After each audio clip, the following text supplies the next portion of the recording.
Okay, we are officially live with Gloria Coppola. So she's going to be talking about Lomi Lomi today, so any kind of questions you have. Plus, I'll be showing a little bit of pictures of Lomi Lomi and even a little video clip of Lomi Lomi. So, welcome, Gloria. Hi, Ryan.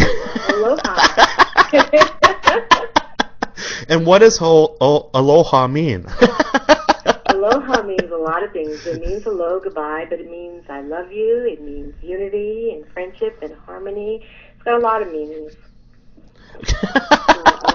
It's used as a salutation, but it also means the breath and the spirit of life or of God. So alo and ha is broken down into two, which means the spirit and the breath. The ha is the breath. Okay.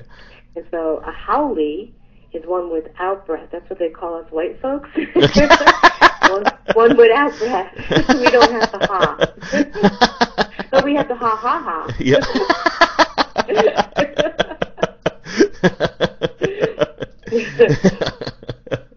So with how long have you been a massage therapist though? I have been a massage therapist almost 25 years now. Long time. Yeah, that is a long time. You're making me feel old, right? Yep. You remember we have I'm to. an elder. Yeah, we have to respect our elders. So yeah. Yes, you do. Yeah, be kind. And Auntie Patrick says, "How can that be? She's only 29." I love you, Andy.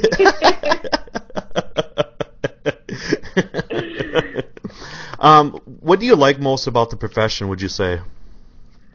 What do I like the most? Oh my gosh, it has been an amazing path for me, Ryan. It really has. I don't know how I got into it. I kind of fell into it. And I always wanted to help people. And this has not only done it through the massage work, but I've also helped students grow and transform. And it's always new every minute. I've had massage practices in all different places. And I've worked in different places, so I get bored easily, kind of like you, Ryan, you know? And I have to keep changing things up. So it's been great, because you could, I'm passionate about it, you know? I'm passionate about helping people. And I like the diversity. I think that's what it is, the diversity and the flexibility and the ability to help people. So you summed it up in about 3 paragraphs then, or? Yeah, well, because it's so much to me. It just really is so much. There's never a dull moment because I get to meet people like you too. Yeah, and in person too. Yes, I do have that privilege. Thank you. Those of you out there who have not yet met Ryan, you must meet Ryan. It's an experience. Especially both of us in the same room is kind of deadly. Oh so. my God. Oh my God, yes it is. Hey everybody out there, Ryan took my Lomi Lomi class. It was an experience, I tell you. Wendy just said hugs Ryan and hugs Gloria. So Wendy, do you remember Wendy? She was one of your Yeah. Okay. But what really got you intrigued into getting into massage? Was there a aha moment or a aloha moment that you decided to get into massage? I'll tell you what happened. I used to work for a neurologist, and it was boss's day, and I booked him a massage, and then I decided, well, wait a minute, I'm the boss of the rest of the staff, so I booked myself a massage. And I know, what can I say? So the girl was working on me, and I was totally intrigued with the sensations happening in my arm, and I kept peeking and opening my eyes, and so really that was like the aha moment that I needed to find out more how this massage stuff was making me feel so good, and so I looked into school, and then the rest is history. 25 years later.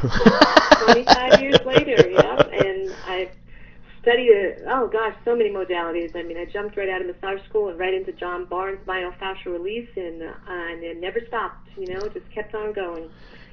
So I'm an eternal student, and I just love learning. So It's been aha every time I go to a class. And what kind of classes do you offer then? I focus a lot on the Lomi Lomi now. The reason being is because it can incorporate so many things that massage therapists do. I've had training in a lot of different medical massage. I've taught that, cranial sacral. I still teach some small cranial sacral classes for local groups. And tie on the table, which integrates and with the Lomi. There's actually a heavy Oriental influence I have found in some of the Lomi styles, so it fits nice. But Lomi's become my primary focus and love because it's very spiritually based and extremely healing, and it's provided for me the deeper connection with my clients that I have been seeking and looking for, for many, many years. So that's why I'm focusing on this particular modality right now. And would you say that's your favorite then? I don't have a favorite per se. I love it all. Oh, but what I do love about this, it can be my favorite because I can bring everything into it. You're taught to listen to a body on a whole new level, and it's hard to describe unless you experience it. And so I could be doing what looks like Swedish massage, and then I could be doing some medical types of treatments, myofascial release, maybe cranial sacral, maybe Reiki, because the body is telling me this is where I need to go. So you don't go in with this agenda like a lot of us, including myself, were trained, and I used to train my students very strict too, do the postural assessment, do this, do that, listen to the symptoms. Well, we still listen to all that, but we're listening on a deeper level. So I think that's what makes it fun for me, because I can just bring in my whole bag of tricks. Yeah, last year when I took the class with you, that's the only class I didn't get yelled at for being creative, because when I went through That's pretty impressive. You didn't get yelled at. Yeah. Because all through massage school, I got yelled at all the time because I was, you're not doing it right kind of thing. It's like, yeah. But you actually praise people for doing things different and being original and stuff. So that was a nice thing. Yeah, I think it's important that we don't get stuck in a box, and think that one way is the right way. And I think that's what has really come through for me in my last 12 years of studying this modality. Because, Ryan, there's a lot of forms of Lomi Lomi. And the reason being is because different ohanas, the families, learn different things. So if your background was in martial arts, then you would see that kind of influence coming into some of the work. And, there would be more chiropractic adjustments and things, perhaps. Then let's say your background was in hula. You'll see more of the disciplines of the hula come in. And so there's such a variety. And, in interviewing some of the Lomi practitioners and the Hawaiian elders, I hear so many different stories about what Lomi Lomi really is. And so it really is everything. It's integrative, it's all-encompassing, and it just takes it to, like I said, this deeper level where you bring in, some people want to call it God presence, divine spirit, a deeper connection of higher wisdom, and it just pulls it together. And it does allow for the student to be creative and to listen and trust their intuition on a new level. And you're approved provider too, so for continuing education? Yes, I am. Yeah. I'm approved for the National Certification Board and the Florida Board. And I've even gotten trainings approved for some of the states when students, like in Nebraska, want to take a training. I'll send my stuff in and get it approved for them to take the training too. Okay. And why do you think Lomi is so popular? Good question. I think, like yourself, where you said, you didn't get yelled at, you were allowed to be creative. I think that's one piece of it. I also think many of us that have a calling, to be in this healing arts, that are still seeking and searching, again, for that connection, are being called to this. And there's a lot that we do for ourselves in self-healing, which can't be done in a 2-day or even a 5-day class. Because, I did the 5-day up with you at Minnesota School of Business, and I'm coming back again in August. Yay! Yeah. And, or is it June? No, it's June. It's June. Yeah. Yeah. I'm in August at Laura Allen's place. That's right.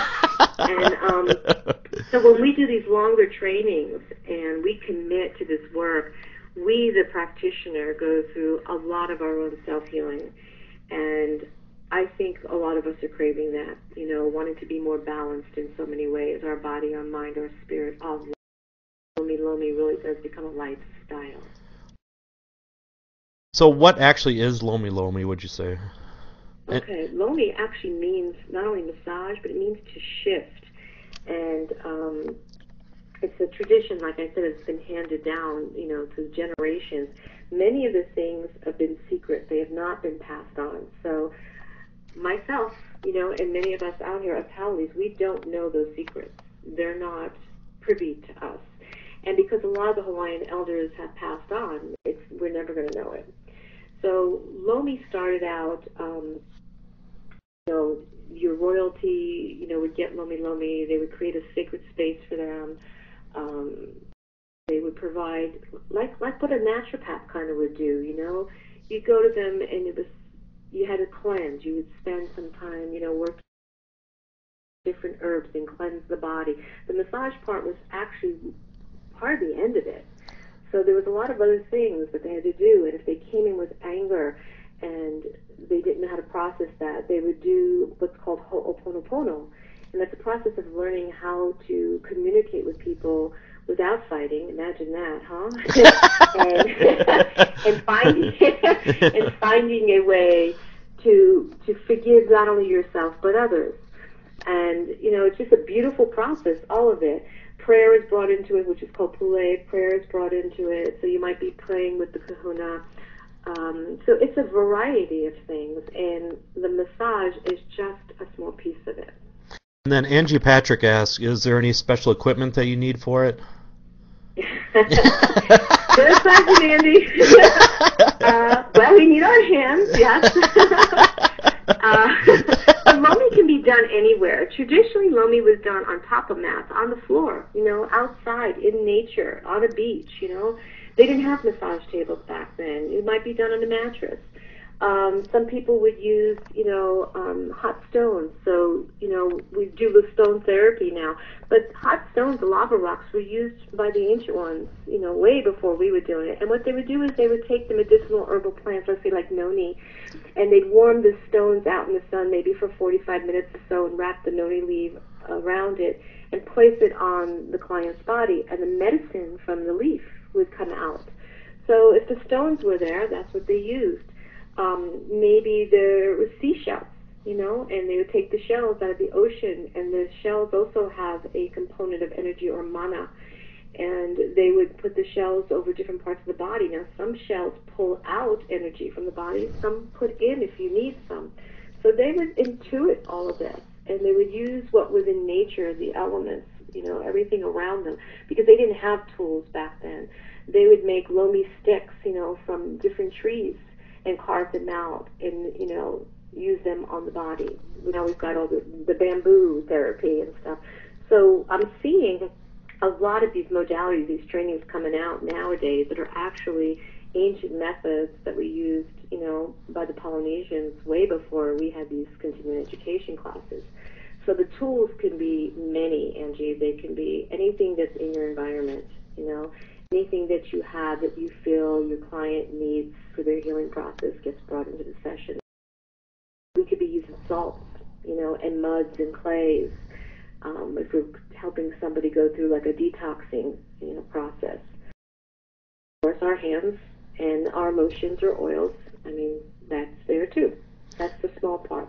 So yes, everything that we can use out in nature is brought into the treatments. And then Mike Hinkle asks, is Esalen a branch off of Lomi? Well, Mike, I've asked that question too, and I've talked to Robin Fan, my colleague, Robin, and I've talked to other Esalen practitioners, and what I found is that, and I know this is going through hearsay, so I'm hoping the source is correct, that the owners originally trained in Hawaii. They had Lomi Lomi background, and so they brought in essences and components of that and created the Esalen Institute and made their own version of a meditative, very conscious-centered body work, which is very similar to Lomi Lomi. Robin Fan and I, Robin teaches Ethel and I teach the Lomi, and we exchange sessions here in North Carolina. And she'll say, "Oh my God, you're doing a wonderful excellent session," and I'll say, "Oh my God, you're doing a great Lomi session." So there's a lot of similarities. Yeah, because kind of like John Barnes and John Upledger, they kind of share things a little bit too. So, I mean, they complement each other. So Yes. it actually helps out in the long run. And Yes, yep. And how do you think Lomi differs from other massage, besides getting really oily? It doesn't have to be oily, Ryan, okay? The style that you were taught was called temple style. Okay. But Lomi doesn't have to be oily. Matter of fact, not all my sessions are, all right? A lot of people are attracted to the temple style because of that long, flowing, kind of dance-like, graceful stroke. But Lomi Lomi actually can look very much like Swedish massage. Okay. It can look very similar to that. The techniques, medical massage treatments could look like that. So it's, again, it goes back to, it's not the technique, it's the essence that the practitioner brings to the table, where their whole being is immersed in a culture and a spiritual path. That's what comes to the table that makes a difference. And then somebody asked, please describe in detail what you mean about Lomi Lomi deepening the spiritual connection with the client. Okay, in detail. I will try to do my best on that. Because Lomi Lomi is a healing path for us as practitioners, okay? And again, remembering the technique is the last part of it. When I took my original training, it was 9 days before we touched a body. And in those 9 days, we had to shed our baggage, our issues. We had to learn how to move in what's called our ohana, our community, our family that we created, so that we could all get along. We had to get rid of judgments on every little thing that we had about them. We had to learn how to move in our bodies and move energy in our bodies. We had to learn how to basically pray on a level that, gosh, how do I describe it? Many of us have belief systems, and I've had students say to me after trainings, I always believed in this or that religious-wise, but until I could feel it in my heart and in my soul, I never really knew what that connection was. And I can't explain it in detail because, again, it's a process and experience we have to go through to find that divine connection and open that channel up for ourselves. And when we get it, we know it. And then that's what we bring to the table. It's not a robotic type of massage. It's not a step-by-step kind of thing where you're just going through the process of figuring things out. In Lomi Lomi, they do pray. They chant or pray before a session. They ask for guidance, from God or Buddha or Amakua, which is your ancient ones, your spirit. So whatever your belief system is, you really believe it, you feel it. And so the process, I called it spiritual boot camp because it wasn't easy. And many of the continuing education classes, don't have the timing for that, which is why some of us do the longer retreats, because then we do have the time to take people through that process. So I'm hoping this is answering the question and making sense. But everyone's process is different. So the kumus, the instructors, have to be really aware, very heightened in their awareness to feel, to see, to watch, to know what students need, to observe on levels that if someone's going to have an emotional breakdown, we're there to support and guide and bring them to a place of resolution. So there's a lot that goes on, a lot. And all of that brings us closer to our God connection or our divine connection. Does that help, whoever asked? Yeah. And then, what was it? And then Darcy wanted to know if you can do a chant for us sometime tonight. You got to be kidding me, Darcy.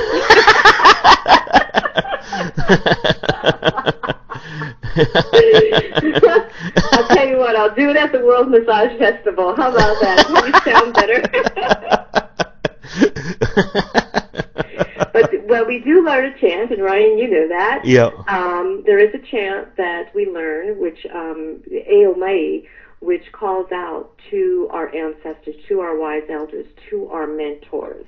We pay homage and respect to all those that have gone before us.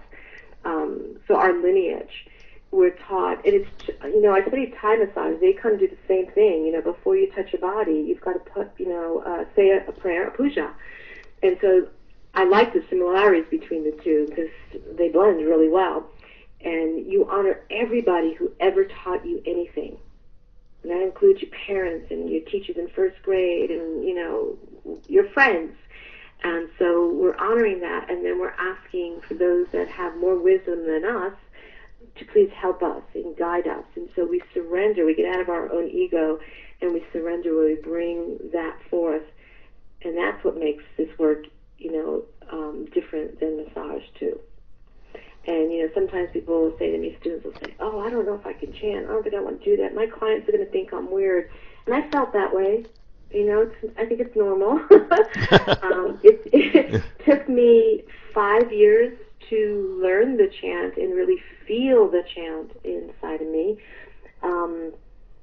And when I started doing it with my clients, it reminded me of a gentleman who worked on me in Kauai. He was one of our teaching assistants, and I remember when he did the chant, my body was already vibrating to another level.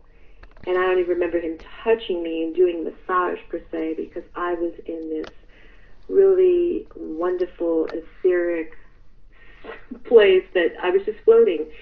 And clients will tell me the same thing. They'll, and I'll have a client even say, oh my gosh, you did that chant, and I don't know what you said, but I felt like God was in the room, or people start telling me that they could feel their body shifting in different ways. So it's powerful, really powerful. Do you think there's a big difference between the Lomi styles? There is a difference between the Lomi styles, and based on my interviews with Kumu Dane Silva, Kumu Harry Uhengi Jim, Karen Reiflinger, and Penny Pryor, Brenda Ignacio, all these people I've been interviewing, yes, there is a difference. There's two main lineages that most people hear about is Auntie Margaret and Kahu Abraham. And Auntie Margaret, comes from one style and belief system, and Kahu Abraham, there's arguments about who's more traditional, I guess I should say, debates about it. And from what I have learned is, Auntie Margaret has a very strong Christian Seventh-day Adventist background, and so her trainings bring a lot of the Christianity into it, and her style is a little bit more clinical in a sense, a little more Swedish-like. And then Kahu Abraham, from what I understand, took more of the spiritual beliefs part of it into it as well, which became conflicting, during the change of the reign of things when Christianity came to the islands and stuff and took away the Hawaiian belief systems and made them feel shameful about a lot of things they did. So Kahu Abraham, I think, was trying to bring some of that back.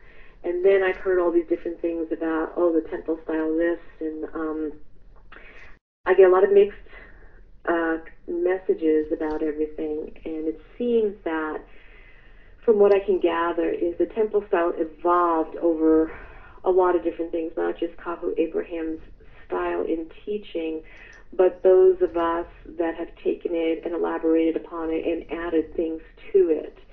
And so Lomi's become a lot of different things depending on who interprets it. Make sense? Yep. for the most part, yeah, but it's still a little confusing because... Okay, it is confusing, and I'm confused too because, I just got back from Hawaii, and like I said, I did interview all these people, but the one thing I can say is the same. It's a lifestyle for everybody. It's a connection to spirit or God or divine, whatever word you want to use. That is the same. The styles are different, again, like I said, because of who taught them. What was their background. And then when the Asian influence came to the islands, this is why you see some of the Thai strokes coming into it, or different modalities from the different countries there. And Europe came over. You know, you have your Portuguese that came over, and so you see other things coming in. So I think it has a lot to do with, first, what they had in their environment to use, next, the influences that came into the families, what they saw as healing methods with the tools that they had and the knowledge they had. And so they created their healing Lomi, and then another family created theirs. You know, and so it's a variety of things, but the basis of it is in the spiritual path, and that's the same. Everybody is coming from that same place, so there is that common denominator. So this year you'll be at the World Massage Festival. Are you teaching any classes at all there? I am teaching a free 3-hour intro to Lomi. Now, you're not going to learn Lomi Lomi in 3 hours, but you'll get, you know, a taste of some of the things that we do. You'll probably learn one of the ancient dances with me. I think that's fun to do with everybody. They love that. And an opportunity to ask questions and probably do a little demo. So, yeah, you can sign up and take the free class. And then I'm coming to see you, Ryan, and teach at the Minnesota School of Business. Yeah. 5 days. 5. Thanks to Ryan. Yep, 5 whole days you got me, Ryan. Yeah. Where else are you teaching this year then? I'm also teaching in Rutherford, North Carolina at Laura Allen's place, Therasage. And I'm teaching in Kauai, the island of Kauai, in September. That's my more extensive training and retreat, which I only have one space left, so if anybody wants it out there, better sign up soon. The next one's going to be in March in Kauai. And then I have just a 2-day intro here in North Carolina at Provide Academy. So if people kind of want to know, all right, I'm not really sure I want to do this, but let me see what it's like. So some people will start out with the 2-day, and then they'll decide, well, yeah, I love this and I want to do more, you know. So the 2-day gives you a taste of it. 5-day that we're doing with you gives you, like, you know, a nice basis in it. And then the retreat ones immerse you in the healing process for yourself. And I just got all the oil off from last year, so just to let you know. No. Oh, I've got more for you. Yeah, yeah. That taste of coconut oil. Yeah, I think you added it. Yeah. Wonderful for your skin, by the way.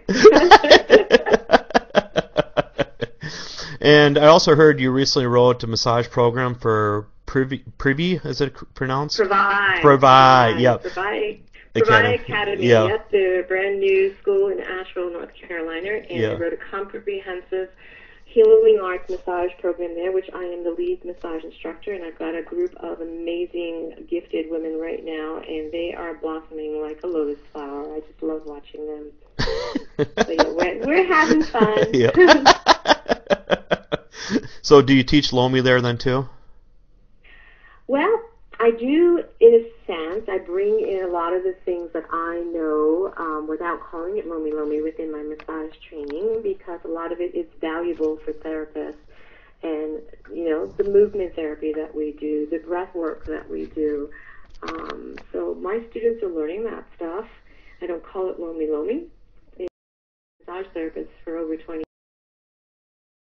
I've seen this group in a matter of like 3 weeks, just amazing shifts and presence. And they got today to do their first full Swedish. And one of the staff members, the massage therapist, came in to be one of the bodies because we're an odd number. And he could not believe this was the first time they were doing it on the whole body. And the first thing out of his mouth was, "Oh my God, the presence was amazing." Oh.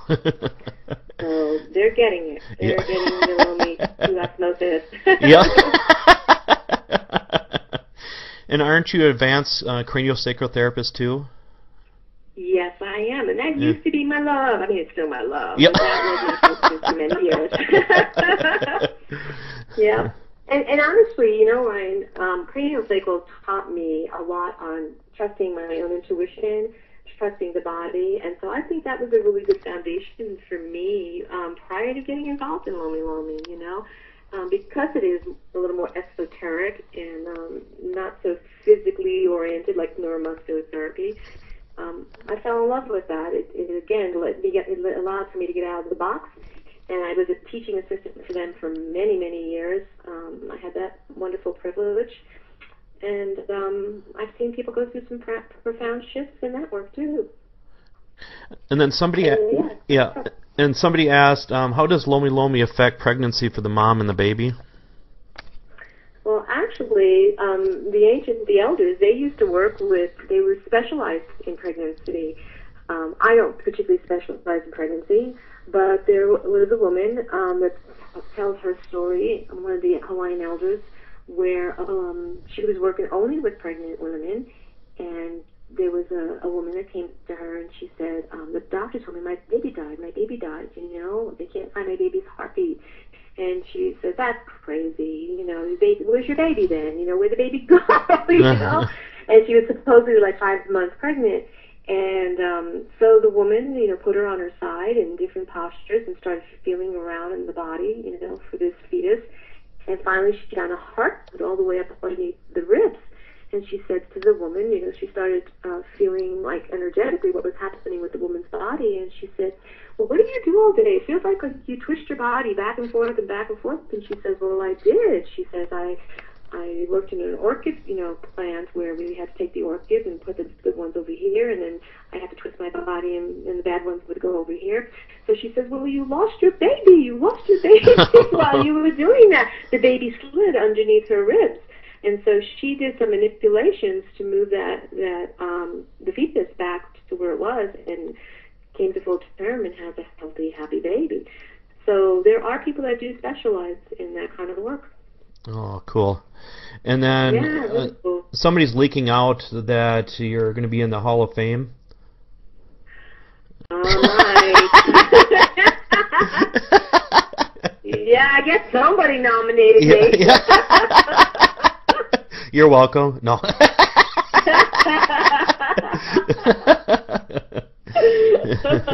Yeah, I hear I'm going to be in the Hall of Fame next year, yes. Yeah. I don't know what that means, but yeah. That means you're extra cool. I'm extra cool. Yeah. But yeah, you deserve it though. You've been in the field forever, and you know, and very nice. You're being nice to me, Ryan. What's up?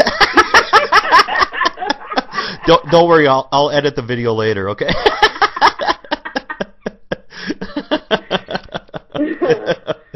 And then, so you've been teaching for over 20 years now, you say? Yeah, I can't believe it, but yeah. It's almost how old I am. No. Well, you know, I started when I was about 5. Yeah. You know, I used to go out into the field and put my feet on people and just rock them back and forth. Yeah. So like Angie, you know, we're about the same age. Yeah. What do you think the best thing about teaching then? Oh my God, the best thing about teaching, that's a good question. I get high off the transformation of the students. I really do. I just love watching their growth process. You know, you see them come in, you know, you're a teacher, you see them come in all scared and like, oh my gosh, what's going to happen today? And there's part excitement and part terror. And then they just keep blossoming, you know? It's like, and then by the end of it, they're just these bubbly, smiley beings that just full of joy. And they stay my friends forever. I mean, that's really cool. It's like, wow, you know, they stay in touch. I mean, 20 years later, I still have students that will stay in touch with me and call me and write me, and a lot of them come back and take classes again, you know? So it's, you know, I didn't know I was creating Ohana back then, you know? The family has grown a lot. So yeah, I really love that process. I love taking a picture of the first day of class and the last day of class, and just beautiful. And I'm just showing some pictures right now of you, so. Oh, geez.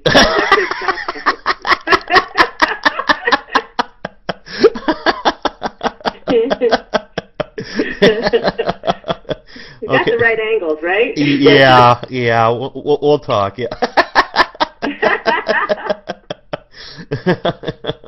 Okay, so this picture right here, you can't see it, Gloria, but Gloria's in a sarong, so that's typically what they use, right? I'm in a sarong right now, too. Okay. Yeah, I got dressed for the occasion. But you didn't put perfume on like Angie Patrick did last week, did you? No. Did you hear about that? No. Yeah, I couldn't get my coach. I tried to watch it. Yeah. Yeah, but she put perfume on just before the show, and she doesn't know why, but she did. So.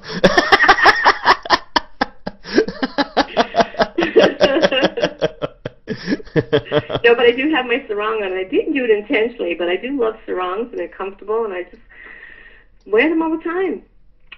So, yeah, they're easy to work in, you know, and if you get oil or creams and stuff on it, you can wash them out and you don't ruin your clothes. And right now, and they're pretty. Yeah, and right now I'm showing a little. And you looked pretty in yours too, you know. Yeah. You can tell it. You wore a sarong too. Yeah, but I untagged myself. Okay. And I'm showing. Mike had one on. He looked cute in his too. Yeah, but I showed one of him. So you know. So everybody, this is Gloria right here. So with the green background is their main profile pic. So, and then there's a little Lomi Lomi. So sometimes it can be two people massaging one person, then, would you say? Yeah, synchronous or four-handed, yeah. It's beautiful. You feel like there's 1,000 hands on you, and you really need to have two practitioners that can really work together well, which is part of why, again, you know, when I talk about the process that we go through, it, again, opens us up to be able to dance with that other person, you know, and the people on the table really can't tell who's who, you know. It's really cool. It feels incredible. Yeah, because I remember the last day of Lomi Lomi, you had everybody like 15, 20 minutes for each person to give you a massage, and you really didn't know who was who in a way too, so that was nice. No. Yeah. No, yeah. And that's what's so beautiful because, I mean, you know, people have different touches and different energies when they come to the table. And sometimes your people think, oh my God, I got all these people coming on me. How's this going to work, you know? But the space that you all get in, you know, it's so beautiful. And I do remember that session there, Ryan. I have to tell you, Lena was on the table, my assistant, and I was on the other table when the group started working on us. And out of all the groups, no offense to all the groups I have taught, and I didn't think Minnesota had it in them. But that group was absolutely so connected and so amazing that I actually cried on the table. I don't know if you knew that, because it was that beautiful. Yeah, everybody was connected, so close, I think, and you know, was it? I think it was. I'll never forget. Laura and David were doing the transition on me, and I remember David's hands being there working on me, and Laura coming in, and then all of a sudden it was like David was gone magically, and Laura was there, and I even said to her later on, it felt like your hands melted through his. And she said to me, that was my intention. She says, I set my intention and placed my hands on top of him, and he came out so gracefully, I never felt the transition. It was amazing. Yep. And what else is new or coming that you may want to share with the audience? New and coming. Let me think. Well, my company, Massage Pro CE, has two other fabulous instructors besides myself that teach different things. Lila Schwartz is teaching a Yoga for Body Workers class, and it's been designed for our body mechanics and self-care, and that's fabulous, and she teaches that in Asheville, North Carolina. And Elon Shakta, he's a new therapist. He teaches down in South Carolina at one of the schools, and he's going to be teaching orthopedic assessment and medical massage classes soon. And so we're really excited about that. I watched him teach, and I got to tell you guys out there, if you want a phenomenal, knowledgeable, inspirational, in-tune instructor and therapist, this guy rocks. So I feel honored to be bringing him on to Massage Pro CE. So is his bio and stuff on your website then? Some of it's on there. I'm starting to build that on there. We just signed the contracts about a week ago, and yep, he's coming on board. So, you know, I've been looking out there for, you know, the right people to bring on board with Massage Pro CE and get different classes and different, you know, fabulous instructors. Because I'm a kind of pain in the butt, you know, I like a certain quality instructor. Now, you don't know me that way, do you? Yeah. I'm really picky, and, you know, even when I chose the instructors at Provide Academy, I interviewed a lot, And they all got, good qualities. They're all fabulous people and passion, but there's that little extra that goes into it, to be able to inspire students and motivate them besides having the knowledge and the skills. I'm proud to have the people that work with me coming on board. And do you know Laura Allen's been up this whole time? Laura's always up, isn't she? Yeah, no, she always complains that she goes to sleep early and then wakes up early. So. Well, she probably had to listen to me because she's going to go blog about me after this. Yeah. Yeah, she's just a mother blogger.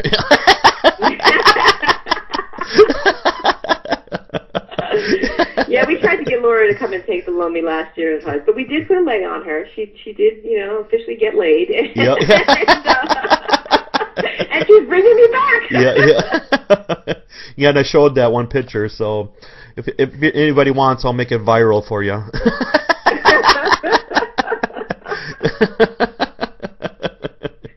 And what's really great, Ryan?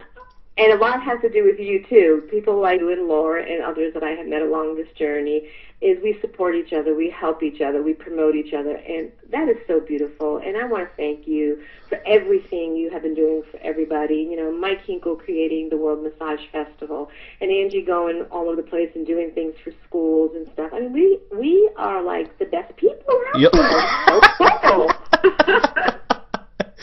And that's the way it should be, honestly. I mean, everybody helps everybody out, and I just wish other professions were like that as much. But massage, I mean, we're really capitalizing on it. I think helping each other out, and because we know there's benefit by helping people, and this will make us feel good, Yeah.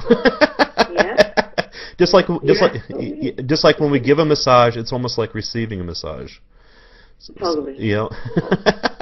And I just told my students about your website, so they were all excited. They're going to go check you out. Okay. See what kind of quizzes you have on there for them and different videos. So, go check out the nerd. Yeah. And then Scott Darnell, he said he can't wait to have Laura Allen and Gloria on the World Massage Conference. That's right. Yeah. Yep. Next November, that's going to be us. Yep. And that's the video you're going to be helping me put together. Yep. It's going to be brand new. Yep. First time ever out there with some very special clips from interviews that I did with my mentor and actually two of my mentors, my original one and then the Kumu that I got to mentor with this year. And just some really good information out there that I didn't want to share it all tonight. No. have to wait for November for the World Massage Conference. Yeah, because it'll actually be video from Hawaii too. So you were just in Hawaii not too long ago, and you're going back again in September. So I am. Yeah. Do you want to make this a yearly thing, like at least 2 times a year then, or? I think it's necessary that I do it 2 times a year so that I keep my sense of humor and my tan.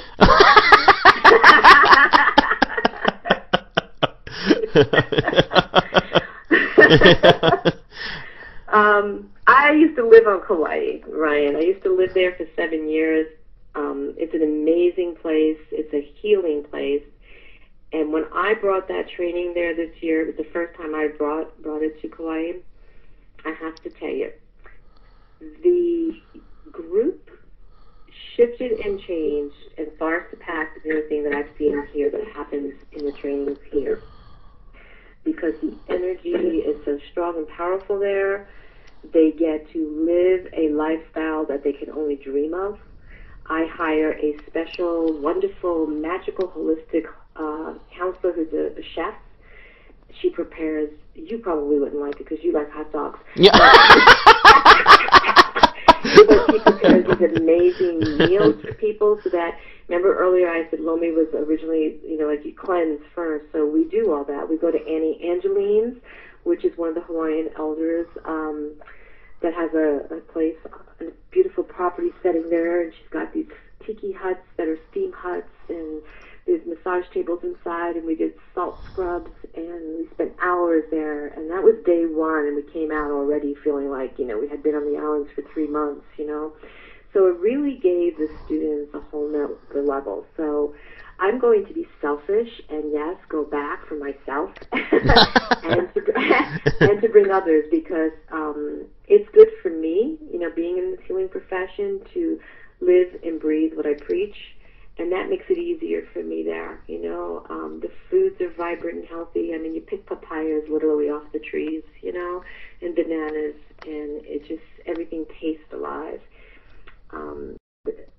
The pace is slower than a lot of us are accustomed to, so we get to wind down, the first few days, and we learn how to play again, and we're all so caught up, in a fast-paced society, that bringing them over there was really cool to watch the whole process of transformation. Because I was just telling somebody today, like, continuing education has almost become like the fast food restaurants. Everybody wants to learn something in 2 days, they want to be certified. Yeah. And it's like, no, guys, it takes more than that. And the group that was there in March, several of them had taken my trainings, 1, 2, 3, 4 times. Some were new. And several of them, because of their experience there, are actually moving there now and changing their entire life. All of them are coming back with me in September to do it again. Oh, cool. So, yeah, I'm going to keep going back. How long was... When are you coming with me? Yeah. I would melt. Actually, it's not hot there. Yeah. The average temperature is the high 70s.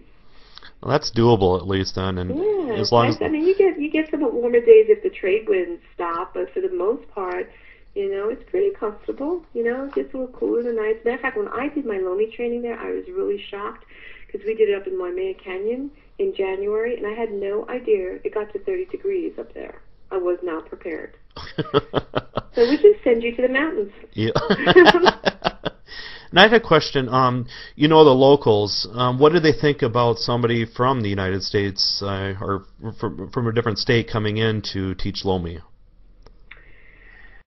There is some apprehension about that. There is,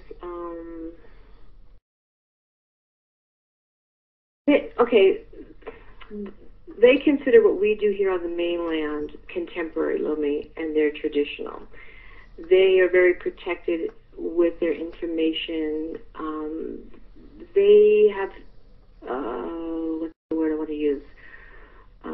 It takes a while for them. I've been communicating with a few of them and establishing a rapport, and they really want to know who you are.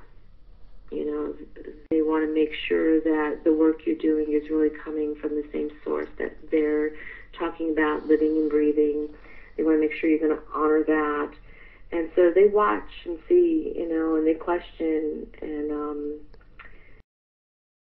it's not always as welcoming as you might think it would be, So we have to pay our dues. Yep, I've been humbled, I was fortunate when I first moved to Kauai. Before I actually studied the bodywork of Lomi, I was immersed in Hawaiian spirituality with a local family and a local kumu, and got the privilege of partaking in an ancient ceremony that white people are not invited to. And so that was an incredible experience and honor for me. And the only reason it really happened is because the level of trust was so deep and so pure, and this kumu felt it in my heart, that he took me into that space, and that was my initiation, truly. And so I knew from that point that if I wanted to be a part of this culture, I really had to just step back and be humble and wait my turn and keep my heart open and live the truth of the work, and not try to change it. And I've learned a lot along the way. I have learned a lot, and I respect all of the different kumus and what they have to bring, to the work and to teach me. And I'm open to that, where I don't think everybody is open and they just think, one style, that's it, I've got it. Because I was talking to somebody about a year ago, and they were asking me about different people, if I knew them and this and that, and I knew of them, but they said, they are upset because the traditions aren't being upheld, and I understand that. So I think that's why the islands are welcoming me back. So it's a good. It's kind of like their baby, you know. They want to protect it as Yeah. much as possible, and it's totally understandable. But Yeah. that's just something I always wanted to ask you, just to, yeah, because I know when somebody when somebody tries to teach, like let's say a different type of Thai massage or something else to somebody else, they're really protective. They just yeah. Yeah, and you know what, Ryan? 12 years since I've been doing this, I never thought I would teach it, to be honest with you. It was not my intention to teach it. I got called to teach it, you know. There were a lot of different things that happened that kept bringing me back, and I kept resisting, and I kept referring people to, you know, my mentors or other kumus, and it just kept coming back to me, and dreams being told by the kumus, and other things that took place. And so I had to accept the position, you know, and I just spoke to, you know, Kumu Day and Silva on this trip, and I said, you know, here comes the haole girl with the blue eyes, and, you know, being told, you know, to come and do this work, and I was crying, you know, because I know what this means, and I know that I have to, you know, be humble enough to find the space where they trust me, they believe me, they know my heart is true, and it's kind of scary, you know, stepping into that. And Karen, who's the other Lomi practitioner that also was at World Massage Festival last year, her and I have been talking about this because we keep getting called to work with the elders and bring the source back, and time to share this information, because aloha is so powerful, and it's compassion on a deep, deep level, and our planet needs it, and the time is now. And I remember right after the training, I mean, I did a little videos for you and stuff, and there was a chant, and then you had to get permission from the elders just to make sure that the world could see that too and stuff. So yeah, you're respecting the elders that way too. And yeah, you know, even my own teachers, you know, there were things back and forth over the years where, you know, when I was making the transition, you know, it was like I had to gain their respect. And now one of my mentors in September will actually be joining me. I'm so honored. Will be joining me, Penny Pryor, to teach a full day, you know, with my students. And Kumu Brenda Ignacio from Oahu, we've been talking back and forth. She was supposed to come in March, but she couldn't make it. So now we're talking about her coming in September. And that's another honor. And her and I have spent hours of discussion about the differences and really wanting to know who I am and do I really respect them, you know. And, you know, she can feel that. And she's told me, she says, your heart is pure, and I can feel that. And so she wants to come play with us, and then she wants to come teach with us. So it's great, you know. Her spirit is so joyful, and it's nice, you know. She says, oh, I'd love to come play with you for a day when your teacher, your mentor is there, and then the next day I'll be the teacher. And so it's nice, and I'm open to that. I don't believe that I know everything, and I will never know everything. And I am open to sharing and learning and having my students partake in that. And I think that's important. I think it's important that I don't claim that I own anything, because I don't. And I think it's important to bring other teachers in, because we all have a little bit of wisdom to share. My secrets of aloha. Now is the time to share aloha with humanity. Aloha means the breath of God is in our present. It is time to reveal the profound Lomi Lomi secrets of the kahunas for personal and planetary. Aloha. oh, what a perfect ending. Yeah. So thank you, Ryan, and everyone else out there for your questions. I appreciate it. And Ryan, I can't wait to see you again at the end of the month of June. And it'll be fun. We'll have lots of fun again. You too. Thanks, Gloria. It's been a blast. Okay. Yep. And tomorrow I should have this video up for everybody to view it that couldn't stay up that late. So, okay. Thank you very much again. Thanks again. Thanks. Good night. Aloha. Bye.